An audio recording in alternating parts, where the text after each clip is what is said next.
నా దరి చేరిన బంధాలని భారంగా భావించకుండా బాధ్యతగా సాగిస్తూ వస్తున్నా. అందరికీ నమస్కారం. ఇంకా ఆలస్యం చేయకుండా అమ్ము నెక్స్ట్ పేజ్ లో ఏం రాసుకుందో చెప్తాను, వినేయండి.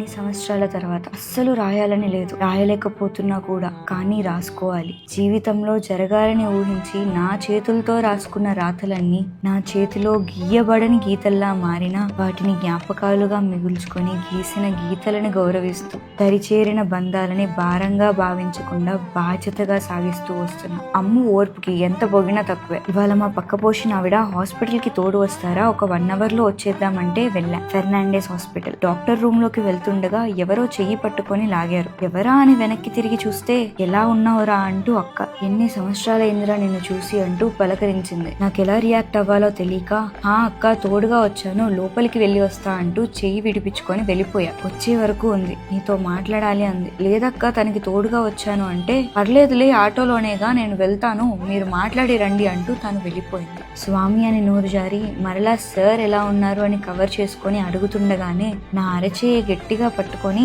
సారీ రా అంటూ ఏడ్చేసింది.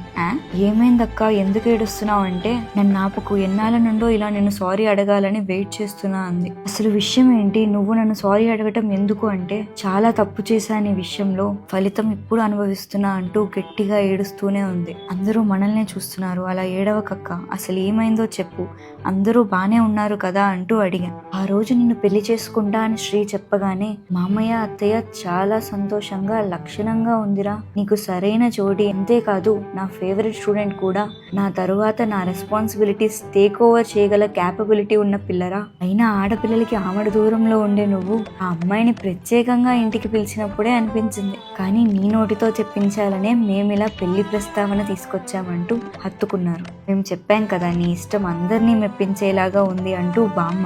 ఇంకా తనకి చెప్పలేదమ్మా, కానీ తనకు ఇష్టమే అని నాకు తెలుస్తుంది అని చెప్తూ అక్క కంట్లో ఆగిన కన్నీటి దార నా కళ్ళలో నుండి జారడం మొదలైంది. మీ అందరికి ఎలా అనిపిస్తుందో నాకు తెలియదు, కానీ నాకైతే ఒళ్ళు మండిపోతుంది. అసలు అక్కడ ఆ రోజు జరిగింది ఏంటి, ఆవిడ అమ్ముతో చెప్పింది ఏంటి, లిటరల్లీ ఒక్క అబద్ధంతో అమ్ము జీవితాన్నే కూల్చేసింది. అసలు ఆవిడే అలా చేయకపోయి ఉంటే అమ్ము స్వామి చక్కగా పెళ్లి చేసుకునేవాళ్ళు.